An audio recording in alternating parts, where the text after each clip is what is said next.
who is a singer and Latina extraordinaire with Harmony fame, but also is a palm singer.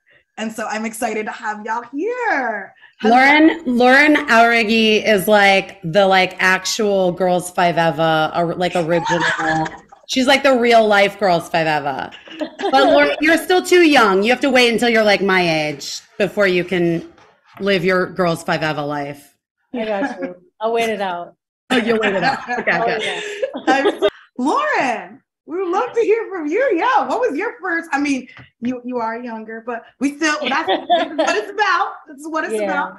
I did have the phones, guys. I did too, in person and print out maps, not Google Maps telling me where to go nowhere. So to take me to turf, I had to print it out. So I know those days too.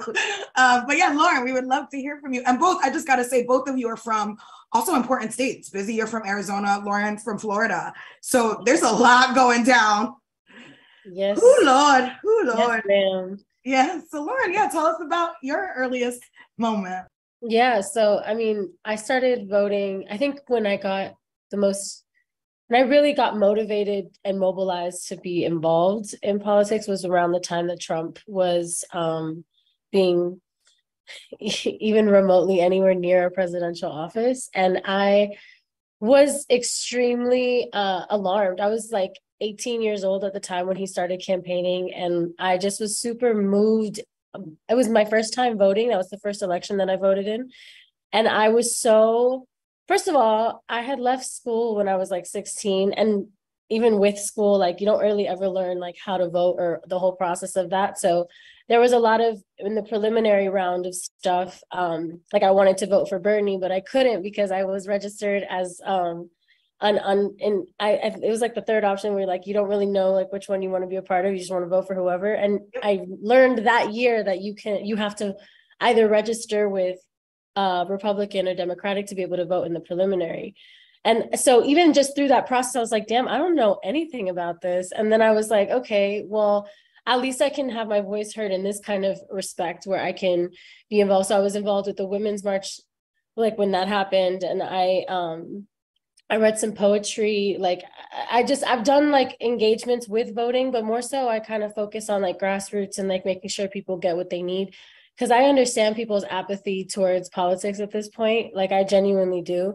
And I kind of started off there when I was younger, but then I realized like everything that we're talking about here about showing up and continuing to show up, I understand where people's like, oh, well, nothing's going to matter anyway, so why not just ignore it? I do feel like, especially for the younger generation, we have to still be involved because not only did so many people die for this right, you know, like in the process of being able to have a say in the democratic process, to have a say in what happens in these institutions, you know, it's honestly the only way to move a needle anywhere, you know what I'm saying, at the end of the day, and in the current institutions that we're a part of, you know what I mean? So being active and having our voices and voices like all of the ones present here today heard and amplified and put into positions of power is vital and is important so that we can continue to move in a progressive manner in this country. And I feel like the younger generation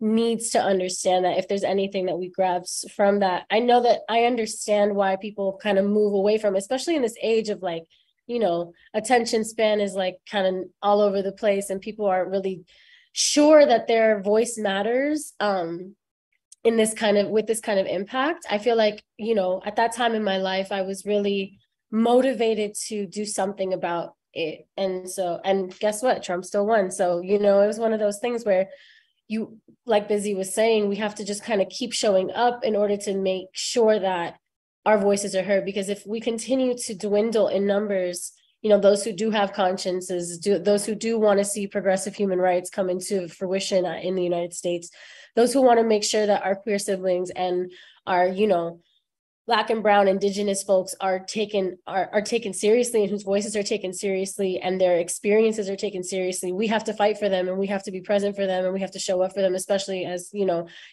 I am a Latina in the sense of my roots are Latin. My parents, my mother was born in Cuba. My grandparents on both sides are both Cuban, but I was born in Miami.